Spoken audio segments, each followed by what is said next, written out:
Hello friends, இன்றைக்கி நாம் ரொம்பவே சூப்பரான பொட்டேட்டோ ஸ்டிக்ஸ் தான் எப்படி செய்கிறதுன்னு பார்க்க போகிறோம்.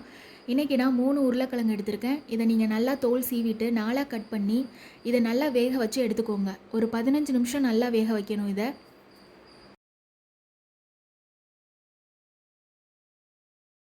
இப்போ நம்ம இதை ஓப்பன் பண்ணி பார்க்கலாம். உருளைக்கிழங்கு எல்லாமே ரொம்பவே சாஃப்டாக வந்துட்டு இதை நம்ம இப்போ தனியாக எடுத்து வச்சுக்கலாம்.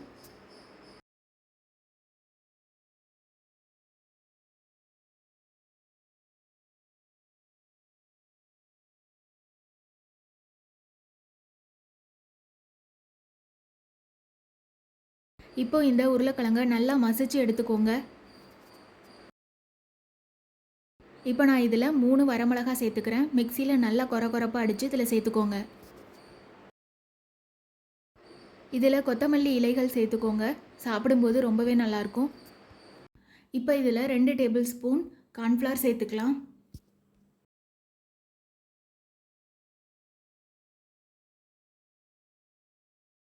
இப்போ இதில் நான் 2 டீஸ்பூன் ரவை சேர்த்துக்கிறேன். இது சேர்க்கும்போது உங்களுக்கு பொட்டேட்டோ ஸ்டிக்ஸ் நல்லாவே க்ரன்ச்சியாக கிடைக்கும்.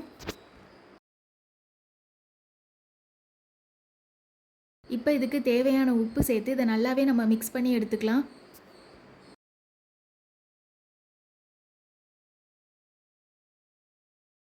இப்போ நாம் இதில் நல்ல கலருக்காக ஒரு அரை டீஸ்பூன் மஞ்சள் தூள் சேர்த்துக்கலாம்.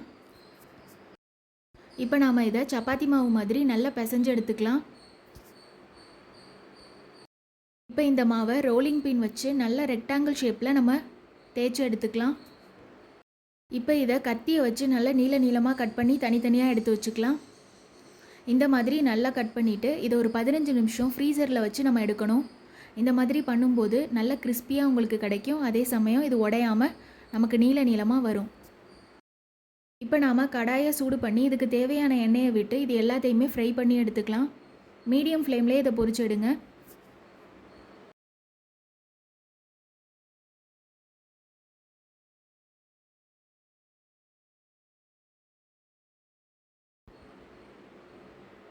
இந்த மாதிரி கோல்டன் ப்ரௌன் வந்தோடனே இதை நம்ம வெளியில் எடுத்துடலாம். இவ்வளோதான், ரொம்பவே ஈஸி அண்ட் டேஸ்டியான பொட்டேட்டோ ஸ்டிக்ஸ் ரெடி ஆகிடுச்சு. நீங்களும் உங்கள் வீட்டில் இதே மாதிரி ஒரு நாள் செஞ்சு பாருங்கள். எப்படி இருக்குன்னு கமெண்ட்ஸில் சொல்லுங்கள். உங்களுக்கு இந்த வீடியோ பிடிச்சிருந்ததுன்னா லைக் பண்ணுங்கள், ஷேர் பண்ணுங்கள், சப்ஸ்கிரைப் பண்ணுங்கள். நம்ம வேறு ஒரு வீடியோவில் சந்திக்கலாம். பாய் பாய்.